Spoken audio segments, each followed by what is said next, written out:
the difference between a house and a home? You've thought about this before, right? What's the difference between a house and a home? Home, you feel more at home when you put yourself into it, whereas a house is just a building. So the house is the building. A home is the feeling that you feel when you're in it. If it's got that, well, what is it about it that makes it feel different? Well, you make it a part of your family, and it's got the memories in it. So it's the people you love. It's the shared experience that have memories there. Yeah, okay. So there's some deep stuff in there. Yeah. Anybody else have any other ideas about that? Somebody once said, you can scratch where it itches at home. Okay, so it's a place that you can be yourself, right? You can be yourself in all of its forms, right? All right, we'll move on from there. So, I want to say, I love that actually. I want to say that home is less of a place and more about the people who are there, right? But even that doesn't quite capture it, because it doesn't have to be about a house. Some people find a real connection with the land, with a certain piece of land or an area, and they call that home. And I feel that too, because when I drive into a town and I feel that connection to the land, when I feel like everything is right with the world, that's when I know that a place is home for me. I feel that now when I drive into Newton. I felt that for some time. But I also feel it when I drive into my hometown of Carlisle. I drive down the highway, and I haven't lived in this town for 28 years, and yet I still feel this connection as I drive down the highway into town. But the highway going into Carlisle isn't the same as when I lived there. It used to be a 2-lane road, now it's 4-lane. There's different landscape all around. There's different buildings there. It's changed completely, and yet somehow I still feel this connection and a sense of home as I head there. So home is a place where we feel a connection, but home is also a place where there are people there that we are connected to. That's where they live, right? It's that connection that's important. And people ask me sometimes if it's hard to be a pastor who's itinerant, which means we have to move around, right? We get moved places. And they ask me if it's hard to do that, to move a lot. And I'm not moving, so you can take a breath, all right? This isn't about that. But I do get moved, so I have to think about the possibility of it sometimes, and it's sort of something I think about.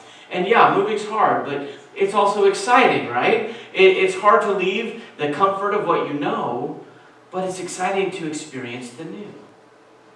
It's hard to leave what you've known, the friends that you've made, and the life that you've built there, and the memories that you've made there. But it's also exciting to meet new people and to expand your horizons and to build something new, to build new memories.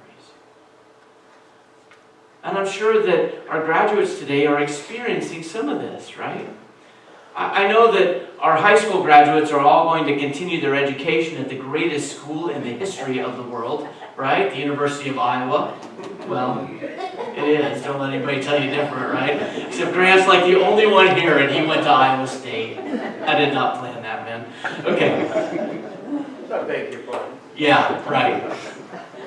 As you all have planned to go to college, you might have experienced some highs and lows, and it's exciting to think about striking out on your own when you're leaving for college. Are you feeling that way now? As you have to find a job. Do you have a job? I do. Awesome. That's great. So he's got one thing down, right? Do you have a place to live there? Yes. Yeah, all these things you got to think about. And paying your own bills, and buying your own food, and maybe that's not so fun. The graduates are getting ready to do all of these new things, right? They get to make their own decisions. They get to tell, no parents to tell you what to do and when to do it. You can wake up when you want. You can eat when you want. You can clean your room when you want. It sounds great. But there's also a lot of responsibility coming your way, because you have to wake yourself up in the morning to get to class on time. And you have to eat, or your job on time, right? You have to eat when the food service is serving, or you have to figure out what you're going to do if you don't, right? You have to buy your own groceries and cook your own food. You have to clean your room enough to keep your roommate from strangling you. There's a trade-off here. You're on your own, but you're on your own. You get to do what you want, but you're responsible for what you do. And I bet that's what the disciples were feeling as Jesus was talking. Because Jesus was talking about going away. We don't get the disciples' responses to this, but we can figure it out just by what Jesus tells them about what they might be feeling. And so, they must have been feeling like they were being left alone. They don't say this, but Jesus assures them that the Holy Spirit was coming. Jesus calls it the companion. The companion is coming. You won't be alone because the companion is coming. And they must have been feeling like they didn't know enough to do this on their own, because Jesus assures them that they have learned everything that they need for the next step. And even if they didn't remember it all, even if they couldn't remember the last phrase, which is Jesus is King, I remember it now for some reason. Even if you don't remember that, the Holy Spirit will remind them of what they already knew. They must have been feeling anxious because Jesus gives them peace. But the thing that I find most reassuring is this. Jesus promises to make a home in us. Whoever loves me will keep my word. My Father will come to them and make our home with them. God makes a home in us. So this means that wherever we go, God is there. Wherever we go, God is home in us. If we go to college, God is home in us. If we move because of a job, God is home in us. If we move across town, God is home in us. If we have to start a new job, we don't have to move, but we got to start a new job and all the things that comes with it. God is at home in us and goes with us to that new job. Wherever we go, God is home in us. So when it comes right down to it, home is wherever your people are. If your person is your spouse, then your home is wherever they are. If your people are your children, then your home is wherever they are. Or if you don't live near them, home is whenever they show up. Home is where you feel the love of your tribe, whether that's family or friends or church people, or that connection to the land where your people have lived.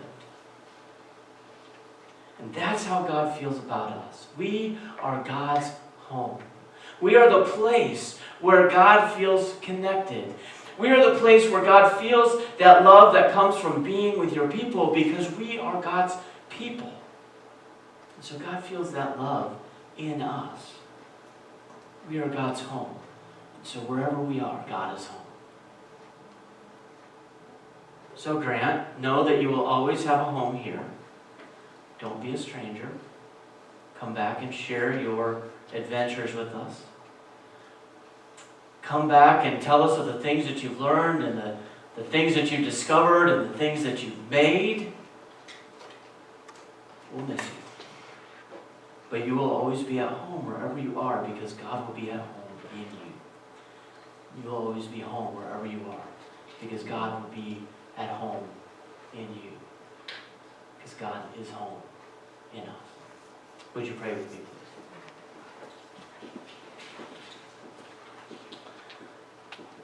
God, thank you for making your home in us. We can't always describe home, but we understand it. We know it when we see it. We certainly feel it when it's there. Sometimes when we're away from home and homesick, it's a blessing to know that you find your home in us. Which means we're never alone. You're always with us. So help us to remember that when we're longing for home, that we can long for you, and that you're already there in us. In your name we pray. Amen.